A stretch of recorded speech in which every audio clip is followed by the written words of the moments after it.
Welcome to episode 20 of the Can You Geek podcast. Big 2-0, Steve. The big 2-0. The big 2-0. So, I have to admit a mistake. I screwed up the title in our last episode 19. It was supposed to be The Orphan Maker, and I put O Fun Maker. Yeah, if you listen to the episode, though, I think we say it enough to where I think people would gather that. I'm not sure a lot of people even realize you missed the R, but I saw it as soon as I looked at it. I was like, oh, Open Maker. Okay, well, that's not right. I'm going to correct Steve on this. So. Yep, and it made me giggle and feel like a total jerk. So, yeah. It's all good, Steve. You are forgiven.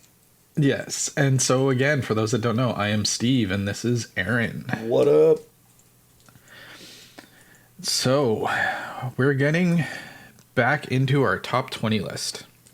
Before our top 5 list. I guess top 20 when you add up all the episodes we're going to do. Steve, I'm not prepared for top 20. I could have had a top 20 list, though. I could have, but I am not prepared for it currently. I am not prepared either. Yeah, so before we get into that, because we haven't really talked since last recording much at all. Is there anything new going on? I know you're about to go back to school. Yeah, starting Monday, going to U of L, go Cards. And besides that, man, not a lot. Just kind of settling back into having a schedule and doing homework and working on our bar and stuff like that. So nice. Yeah. We went from you being super busy with everything in life, like traveling and stuff, to me being super busy for like 2-week period there. And so now we're slowly starting to settle back into life as well. And it's nice. It feels good to be back to normal. Yeah. And with that, we bring a little bit of an opinion episode again, a little bit of that favy stuff. Yeah. So before we get too far into it again, this is our favorite 5 Marvel villains, not the strongest, not, what we think everybody should think is the top 5. This is our favorite 5 villains. Yeah, I mean, there's no way to argue it, basically. These are our favorite. If we ever did like a top most powerful, in our opinion, now we could have a discussion, right? Yeah. And I mean, I'll be honest, this was a really hard list to get down to 5. It wasn't for me because 4 of them were taken. So it was my 5th. It was the difficult one to choose from. So there's like a laundry list of number 5s I could have had. I have 2 pulled up because I'm still kind of on the fence. I think I've chosen who I'm going to go with. And my poor runner-up will just have to sit in the the list of sadness. I had 1 and 2. My first and second were filled instantly.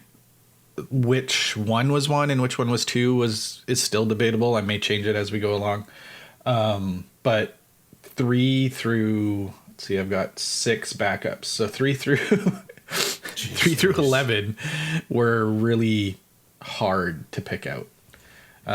But yeah, I think and even now looking at it, I'm like, I don't understand why there's somebody not even in this top 11. So good times. I started with the heroes, so why don't you start with villains again this time? Oh, yeah, well, villains are my favorite. And I think that we discussed a little bit about how when it comes to like my childhood and what I did, a lot of my influences were more on the DC end, especially with villains. I think that the villains in the DC universe are pretty spectacular. I'm not taking away from the villains in Marvel. I think that there's a great this could have easily been a top 10 to make me feel a little better about it. Some of my runners up, we'll see if they end up on there. I ended up with 2 that I was competing against, but I think there was 5 that were for my fifth one. The top 4 that I have, they've been favorites of mine for a long time, except for one. One weaseled their way in there, and that was kind of, and I'll explain that when we get to it. But either way. Yeah. My number 5, I went with first. Basically, has like kind of a weird first appearance setup, and created by Chris Claremont, which probably gives it away a little bit. Just looking for something that kind of spruces up the Marvel universe, specifically in the X-Men world. First mentioned in Uncanny X-Men 212 in December of '86. Then they were seen as a silhouette in X-Men 213 in January of 1987. And then they made their first full appearance in Uncanny X-Men 221 in September of 1987, so a couple years after I was born. And it is Nathaniel Essex. So this is the guy. Interesting. Yeah, this guy known as Mr. Sinister. So why this was difficult? So I think only one of the villains of the top 5 that I was trying to debate against in this 5th spot. So it gets the top 5 last place choices, if you will. Yeah. I think 4 of them are all from X-Men. There's a good reason for that, and one of them's from Spider-Man.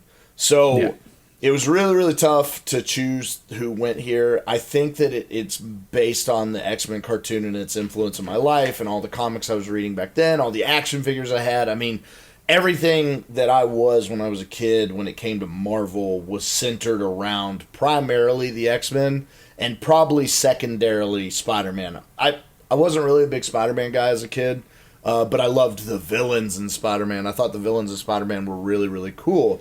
I didn't follow, and then Punisher, sorry, I forgot. Yes. Punisher and Ghost Rider were like the other 2 comics I kind of followed, but they're kind of like their own thing. You know, it's like kind of a different world. They never really touched the other bigger arcing worlds very often. They did, they were a little more adult oriented in a way. Like they had it was more gruesome, right? Like X-Men and Spider-Man was like they had their own cartoons. They were more kid friendly, and they're a little more family. I don't know how you'd put it, but either way, like you started reading Ghost Rider and Punisher, and there was some. It was just a little darker the way that went. So anyway, 100% darker, yeah. Yeah, and Mr. Sinister, man, he is cool. So just the way he works with the experiments and the things he did, as we talked about, Cable is an amazing character that I love. Has been my favorite mutant since I was a child, and Mr. Sinister created Madeline Pryor, who is the mother of Cable. So without Mr. Sinister, I don't get my favorite mutant of all time. So really, I kind of owe it to this villain. But he's a sick, sadistic dude. His abilities involve like superhuman strength, durability, longevity. He's got telepathy, telekinesis, a concussive energy projection, and They call it, one of his abilities manipulation of body and molecular level at a molecular level, and it's really crazy what he can do with the genetics side of things, and he's pretty much amazing. He's a great villain. I think that he's a lot of fun because Chris Claremont was tired of the X-Men going back to Magneto, Brotherhood of the Evil Mutants. He wanted something a little different, so when he created Nathaniel Essex, and he later created Madeline Pryor, so it's only natural that Chris Claremont's been involved in this kind of string of thought there. But he gave us something new to deal with, and Mr. Sinister runs like a little orphanage where he and you see his orphanage in the Deadpool movie. If you didn't know what that was from, in Deadpool 2. That orphanage that they're trying to save the kid from, that's Mr. Sinister's place. So it's really, really neat. Very, very exciting what he does, and he's always been really cool to me, and I like him. So that's Mr. Sinister, man, is my 5th choice, and the winner of I would call out all the others that were competing for the spot, but I don't want to potentially ruin maybe one of these 5 would have been in your top 5. So as we know, we don't discuss who our top 5s are beforehand, so I don't want to exactly. But just before I get into my number 5, Mr. Sinister was my number 6. No way! So as soon as you said it, I was like, oh my god! Yeah, no, he was one of the ones that were fighting for in the top 5 there. That is awesome and funny. Yeah, as soon as you said that, I was shocked. And so we'll go to my number 5. So my number 5 is,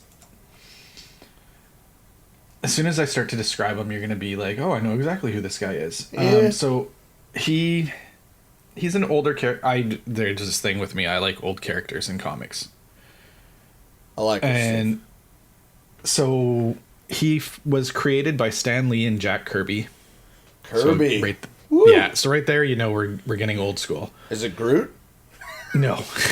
I mean, he does He does have comic arcs where he is a villain, but no, I didn't. His first appearance from Planet X, he was the tree monster from Planet X. He was drawn by Jack Kirby. Sorry, I didn't mean to derail there. No, it's all good. See, as soon as I say exactly what his first episode or his first appearance is, you're going to get it. But so he first appeared in Fantastic Four Volume 1, Issue 5. Continue.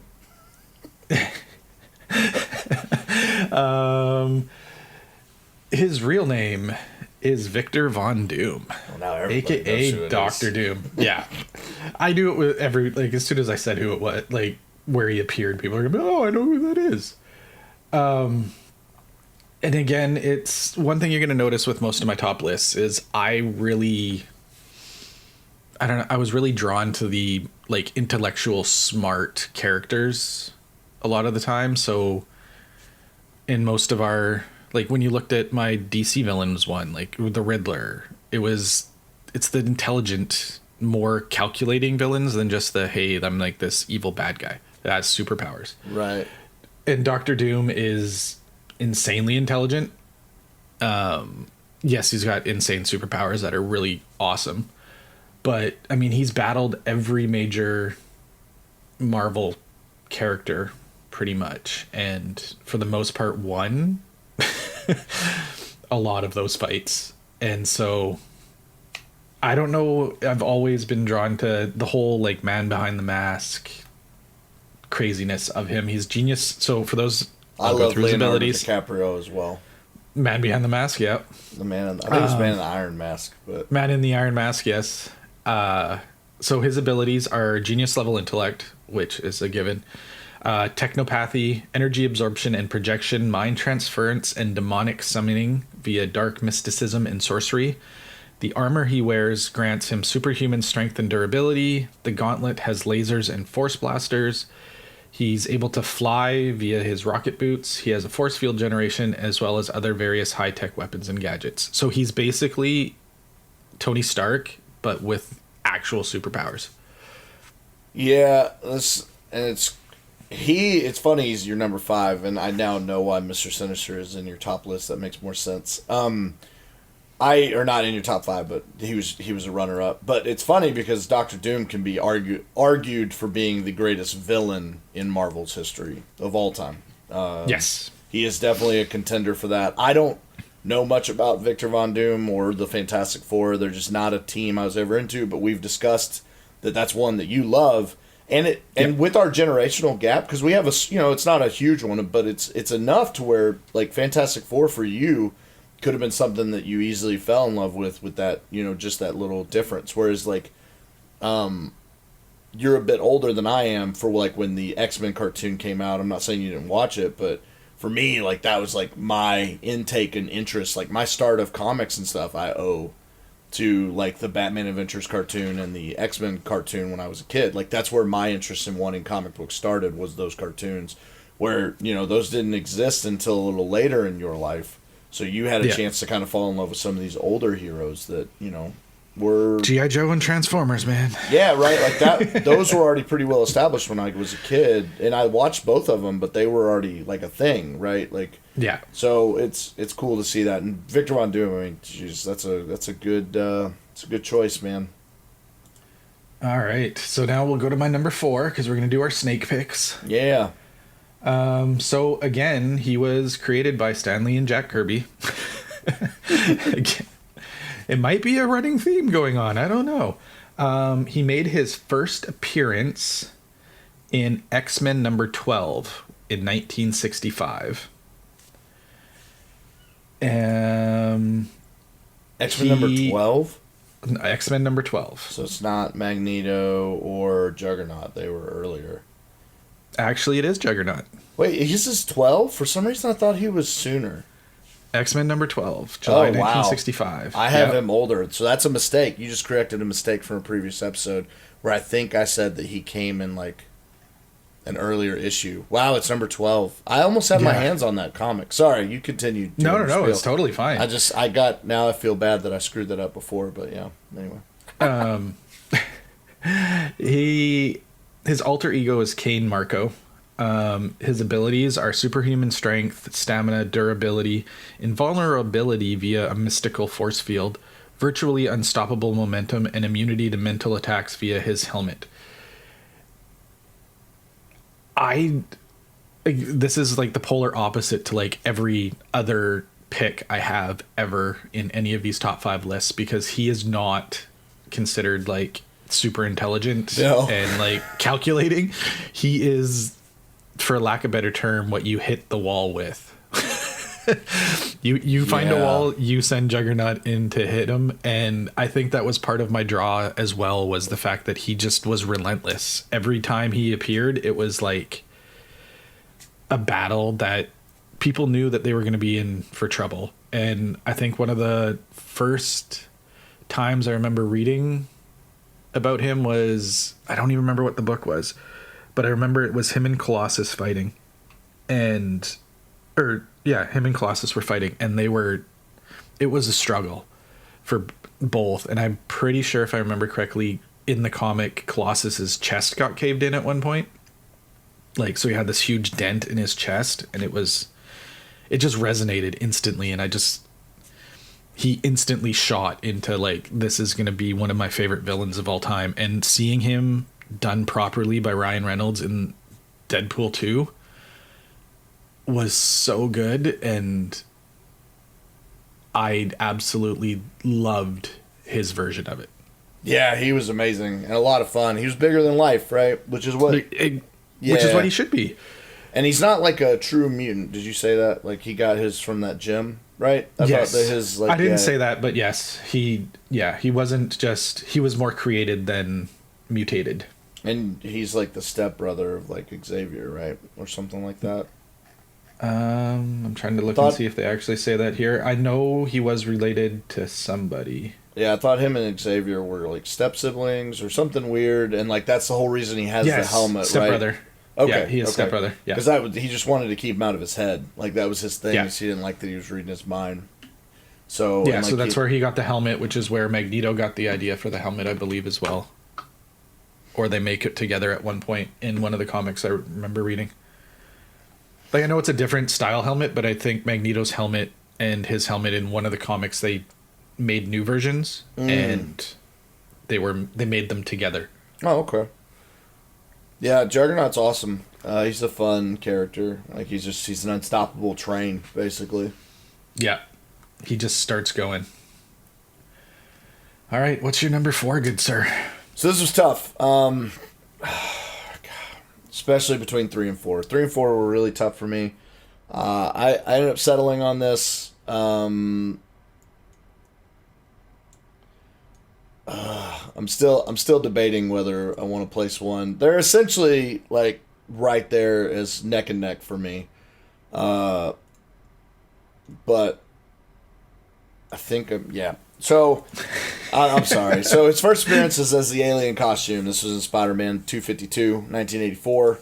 And then made his first cameo appearance in Spider-Man 299. And I have made mention of this comic book because it was the downfall of me losing my first appearance of Silver Surfer. Jane Foster, Galactus,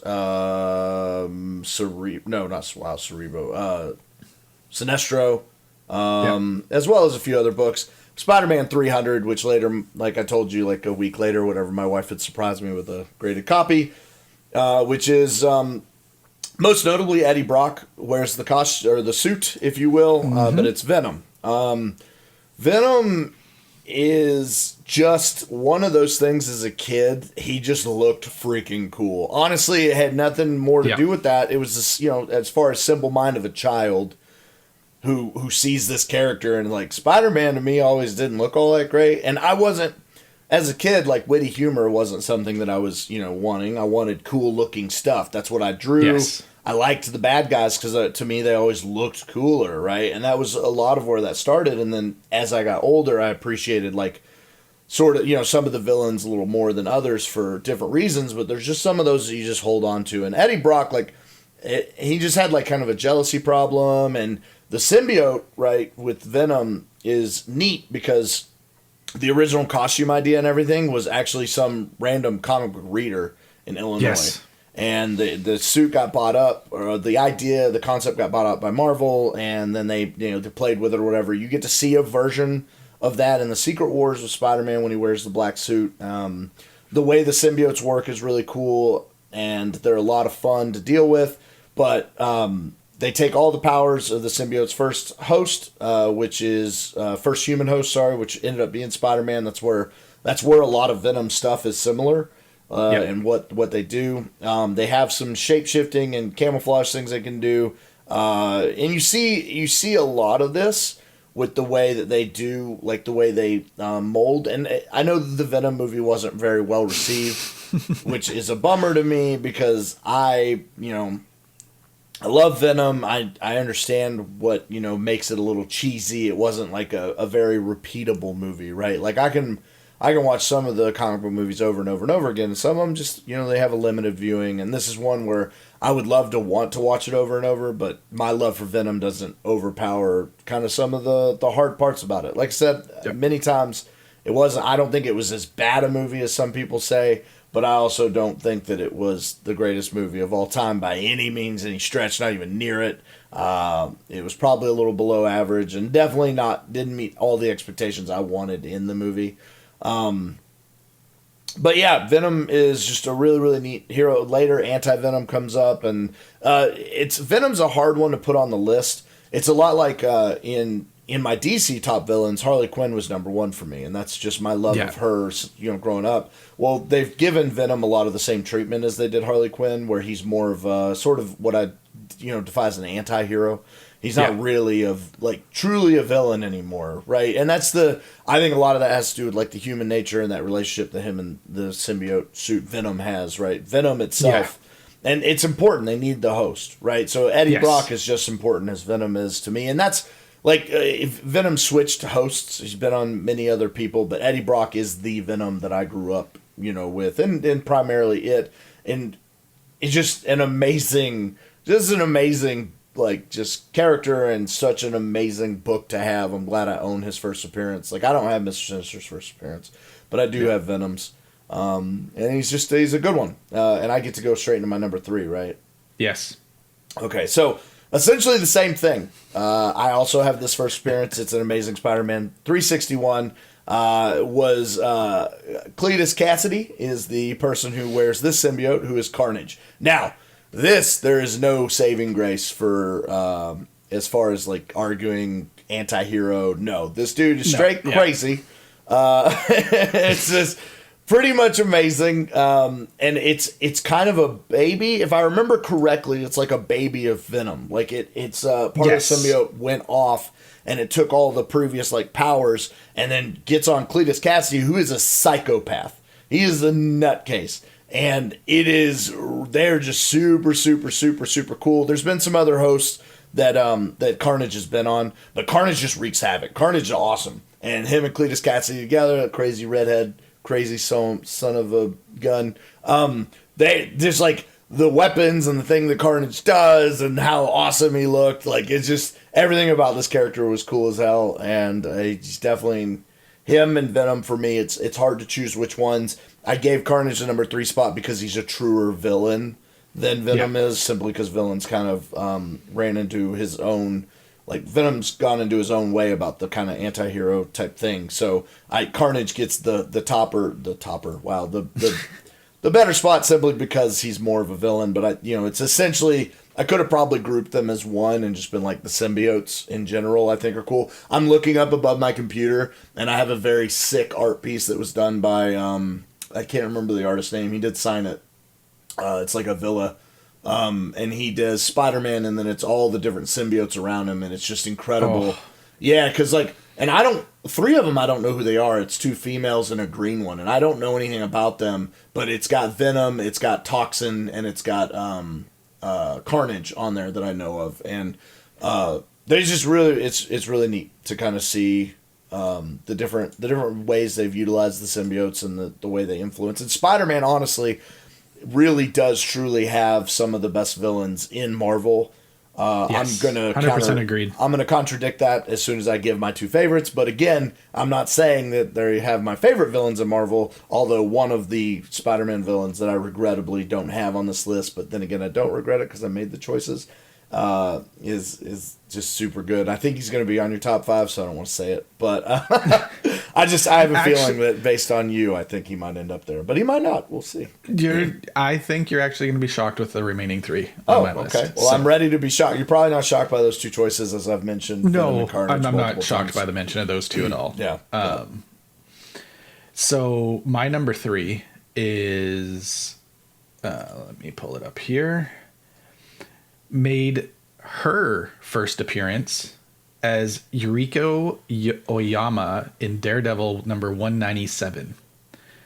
And then first full appearance as character in Alpha Fight number 33, which came out in April 1986. So first appearance was 1983, August. Actual full appearance as the character was April 1986. I'm going to do her abilities first, and then I will say who she is. I'm sure you may already know, but so her abilities is she's an excellent athlete in hand-to-hand combat, superhuman strength, speed, agility, and reflexes, has an increased healing factor, and has an adamantium skeleton with retractable claw nails. Lady Deathstrike. Yeah, Lady Deathstrike. Wow. No, I wouldn't have guessed that. Yeah, and again, this is one of those ones where I read her in a comic, and it was... Oh, I don't even remember the book. I had it for so long, too, and then my family decided to sell my comic collection, which was a joy. But just ruining your childhood. Oh, every chance they got, that's all they did was ruin my childhood.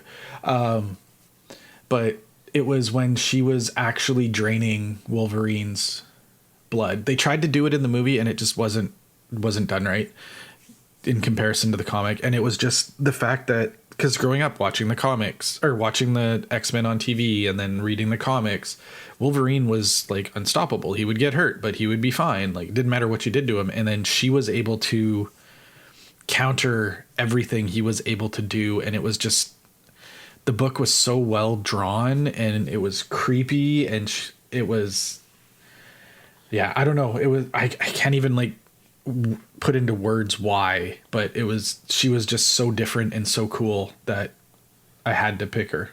Now, I don't remember, did they give her a love interest story with Wolverine? I want to say they did, but like a part of his past, maybe. I don't want to get into it because I'll screw it up. But I didn't know if she had a history with Wolverine or not. Because I remember her character showing up. I thought she showed up in the cartoon. If I remember the episode, like, or when she shows up, but it had something to do with Wolverine's history, and maybe that's just because she has adamantium as well. And maybe that's what it is, and that's all it is. I don't know, and I'm forgetting a lot about her. I didn't realize that her first appearance was in Daredevil. Yeah. That's cool, because, like, Kingpin's first appearance is in Spider-Man, right? Yeah. And, like, you get to see a lot more of him in Daredevil, mainly because of Hell's Kitchen, right, specifically, and the things that Kingpin does. But, yeah, that's cool. That's really, really neat. I like that one. Yeah. So that's my number 3, and then, so my number 2 is... kind of ruined already by somebody on the talk here. First appeared in The Amazing Spider-Man number 252. Oh, my bad. As the alien costume. And then my bad. Number 299. Yeah, it's Venom. I was trying, so I was like, I gotta be quiet. No, for every reason you said, Venom is, as a child, he was, in the comics, the villain that I loved reading. And then later on, when he became the anti-hero, like, it was really cool to see that transformation that they had written in, like, the Agent Venom. Yes, Agent Venom is the book, where he's actually a good guy hunting down the other symbiotes and trying to battle them. It was just so good, just so well done. And I loved that they were doing the Venom movie. I loved that it was going to be Tom Hardy doing Venom. I didn't really love the execution. I want to say I've watched it 3 or 4 times. I've given it chances, and just like you said, it's not the worst movie. There has been far worse movies made, especially about superheroes out there. I liked it. I enjoyed it. It's just not I'm going to watch this 1,000 times like Endgame is.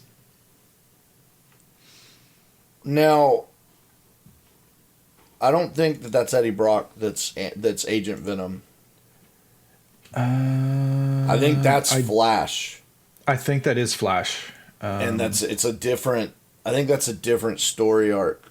It is. The Agent Venom is a whole different story arc than. Okay, so you're talking about you liked it when Flash took over as Venom. No, Eddie Brock was my favorite Venom, but I liked the story arc they did with Flash. I'm pretty sure it was Agent Venom. I'm trying to find out. But I mean, there's been some really cool hosts that Venom has taken over. Like he's done Malekith, the evil dark elf. He's taken over Groot before. Red Hulk. He's taken over Captain Marvel. Like he's been hosted by some of the like most insane people. They've actually now. No, that's a different person. Well, I just thought the reason I brought up Flash is because when you talk about that Agent Venom one, when the symbiote and Flash, it was Flash. Yeah, and Flash is like controlling him or whatever, and that is really. I'd love to read it. I've never read it. I've only read about it and seen summary pieces. I just knew that it was a little different than because Eddie Brock wants the suit back, right? And so like it's funny because Flash is like the big bully to Spider-Man. And yet again, like he becomes this superhero that's like doing this crazy stuff, and this is I guess that's how Anti-Venom like becomes its own like thing, and like all has to do with that story arc and stuff. So I think that's really cool, and I love that you picked Venom because Venom deserves to be on everybody's top 5. So all right. Oh, is it me? You are up. So I did 3 and 2, so it's So not only have I had a chance to get this book, but I didn't have the money for it because it's unfortunate. I was trying to collect all the Guardians of the Galaxy first appearances, but I had a chance to get the Marvel Previews magazine with the first appearance of Rocket, as well as the Incredible Hulk first appearance of Rocket, which I did get the Incredible. I got both of those. I have both first appearances of Rocket, if you will. But I almost had Star-Lord's first appearance, but it unfortunately got beat out from under me, so I don't have it, and that's a rare book to get. And as I was trying to collect them, Groot becomes the hardest. That's a hard book to get a hold of. Just because it's a Golden Age book, it's really, really tough. It's a tough one to get, and they're all in bad shape, and people are selling them for like thousands of dollars, even in bad shape. But either way, I got almost everybody. I got Gamora, I got Rocket, and some of the others, like some other first appearances around the Guardians, just after seeing the movie, and Jess really liked it. I thought I'd do it. But the reason why I bring that up is where Drax comes in. Drax the Destroyer. So he shares, if I'm not mistaken, I could be wrong about this, but I'm pretty sure he shares a first appearance with this villain. This villain's the surprise villain. This is the one that wasn't on my top 5 as a kid. I never read this story. Honestly, it's been the buildup of the MCU that gives credit to his creation in my top 5, and I would love to read the Infinity Gauntlet story. But it is the Mad Titan himself, Mr. Thanos. Makes his first appearance in the Invincible Iron Man number 55, which I'm almost positive that's in 1973. I think that shares a first appearance with Drax the Destroyer, and it has to do with the fact that he did kill Drax's family, and Drax wants vengeance, and so like he's trying to kill Thanos and whatnot and who's it's. If you haven't seen the movies, they're worth watching. Just to let you know, and Thanos is one of the most incredible supervillains I've ever seen. And what was neat, what I love about him is that his focus is, this goes back to those villains that I love have a purpose outside of being just like what you said, like where they're thinking about something. And whereas he is insane, and the movies do it a little differently, they give him this whole thing about balance, right? Which I did like. One thing I did know about, like that change in the story. Yeah, one thing I did know about the Mad Titan before is that he, if I'm not mistaken, he kills his entire like family. Like, they all call him ugly. Like, he's different than the rest of the people in his family. And then he has an obsession with death. Like, he wants to court death. And it's funny because the movies originally before, I think this is still before, what's his name was cast as Thanos. Whoever the actor is, I can't remember his name right now. Josh Brolin. Thank you, Josh Brolin. Before Josh Brolin was cast as Thanos, they make a line at one of the end credit scene where he talks about courting death. Like, he makes a mention of death, and I thought they were going that way, but they ended up kind of changing around, as movies usually do, and I liked it for his change of balance. But either story arc I think is amazing. I think the character is really, really cool. He's searching for the most powerful things in the universe to bring together, and one of the most iconic pieces of gear in Marvel. Yeah. I mean, the Infinity Gauntlet is as iconic as Captain America's shield, right? It's this thing that it's a big story arc. It took a lot of superheroes to take Thanos down. He's very, very powerful. And the Infinity story, like, it's just really, really, really amazing. And it was the movies that turned me on to wanting to know more about Thanos. The fact that he has all this power and he uses it for exactly what he says he's going to, and then he just goes and he smiles on a grateful universe. And that's what he does. Like, he's not looking to do more. And what I thought was really cool about Thanos, the way they did him in the films, was that you got the version of Thanos that's just power hungry, ready, like the beginning Thanos before he has, like, when it's his original form. That's the Thanos you get to see fight in Endgame. But at the beginning, you get to see the Thanos that completed his mission, and that you get to see what this this one very focused warrior and godlike figure does humble himself in a way. And I know that he did destroy half the universe, so it's hard to talk, but he really, he had the power of the Infinity Gauntlet and still didn't. He destroyed the stones because he even knew he could be corrupted by their power, which is just absolutely insane. And I guess there's rumors that opens up the doorway for Galactus, is how they're doing it, because the stones are all destroyed in that universe, that it awakens Galactus and I guess Galactus's way about things is always been balance. So they kind of put Thanos in line with that whole balance scheme, and made that like a force to kind of bring in. But his abilities, like I said, he's superhuman strength, speed, agility, durability, and longevity. He has superhuman physiology of Eternals, right? Because he is an Eternal. As well as a Titan. Those two together is just insane. Like, he's a very powerful being. Skilled to hand-to-hand combatant, which we got to see a little bit. He's genius-level tactician, which is part of what makes him so appealing. And plasma energy projection. And then when he has the gauntlet, obviously, it's all over at that point. So, just really, really insane villain. He's got the right amount of crazy for me, along with the right amount of tactical intellect. Fighting looks cool. Would have never been on my top 5 if it wasn't for the MCU, not gonna lie. Unless I'd gone back and read them. I have the entire series now. I bought up the Infinity Gauntlet series a bit ago, but yeah. I was gonna say, when I'm finally able to come visit you, I bought the last time I visited you. Remember, we went to the comic store. I bought the trade book, so it was the entire Infinity Gauntlet saga in one book, so my kids could read it. Yep, which is awesome. And so, I could. I was going to say I could bring it with me and you could read it. But if you have all the books, then I don't have to. Yeah, you don't have to. All right, drum roll. What's your number 1? Oh, so my number 1 hasn't changed since I was a kid. I don't know if it'll ever change. It's hard to replace this villain. He is known as, or made his first cameo appearance in X Factor number 5, as well as first full appearance in X Factor number 6. I own both of these books, which is 1986, a year after I was born. I think every one of my characters was created right after I was born. Kind of funny. You were the Genesis. Yeah, right. Exactly. I was if it wasn't for my birth, these wouldn't have all happened. He is the original mutant, if you will, known as the first one. And it's funny you said Genesis. In Saburnir, as he's known, he is Apocalypse. His abilities range from molecular control as his main ability, which gives him ability he can change the size of who he is and everything like that. Big and small, superhuman strength, speed, stamina, and durability, genius level intellect. matter and energy manipulation, molecular manipulation, flight, immortality, regenerative healing factors, shapeshifting, access to astral planes, telekinesis, teleportation, telepathy, technopathy, augmenting the powers of other mutants, as well as the capacity to transfer the consciousness to other beings. He is the creator of the Four Horsemen. He is one of the most disappointing films. It's not that the Apocalypse film was terrible. It's that it was a terrible idea to do Apocalypse in one film. Yes. I think that Apocalypse deserves the same treatment as Thanos got, in my opinion. He would have been better off in a really high-end series that maybe, hopefully, Disney will kind of do and fix with the X-Men in Disney+.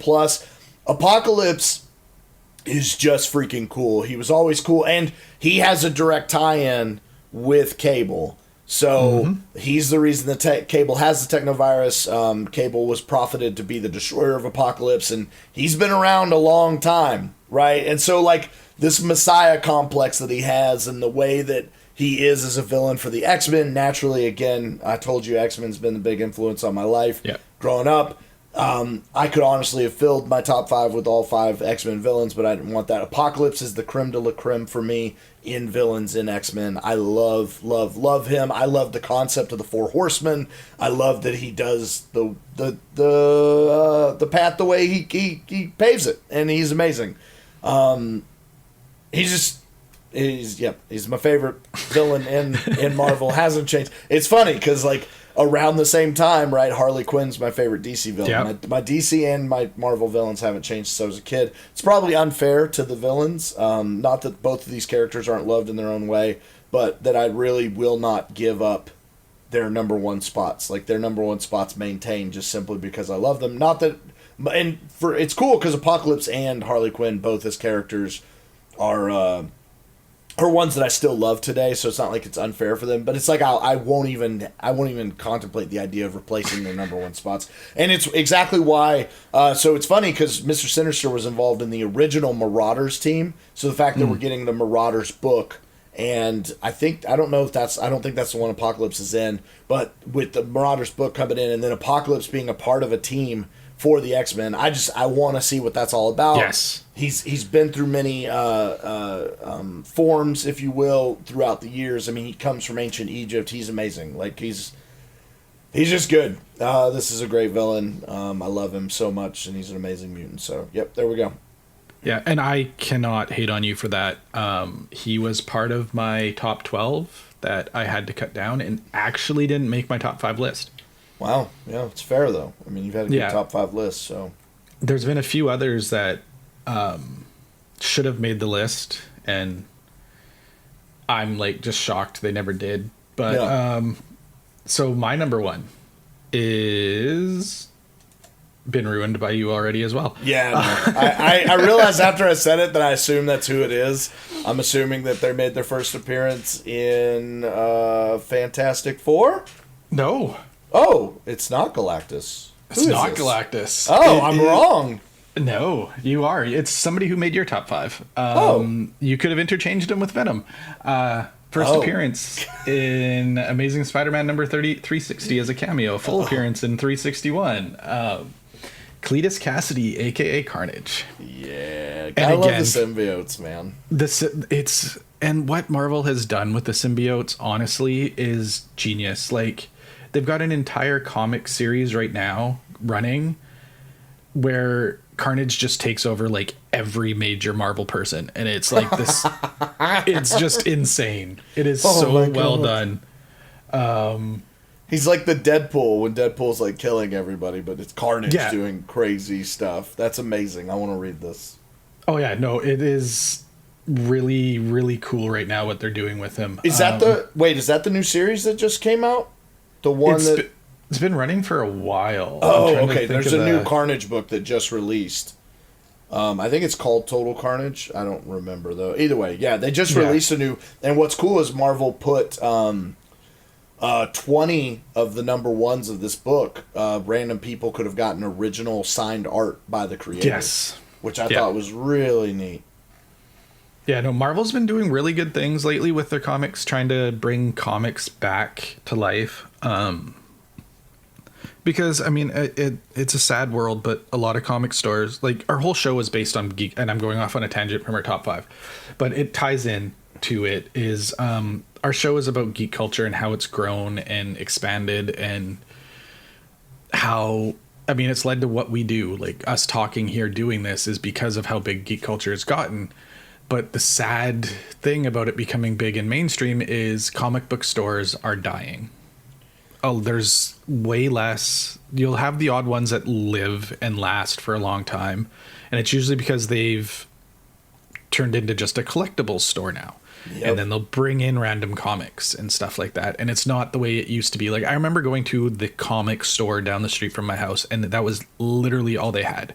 Everything in there was just comics. And I mean, yes, it's evolution, everything changes, but there's more and more comic book stores closing, and it's sad.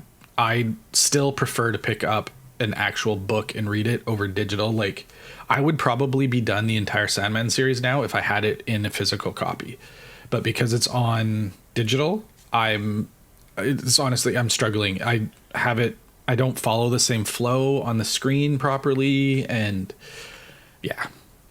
Honestly, I feel the exact same way. I think that technology's been really cool in the way that what it's given us, especially in advances in like graphic design and even for comics, right? Like the ease of being able to draw all these characters and do the digital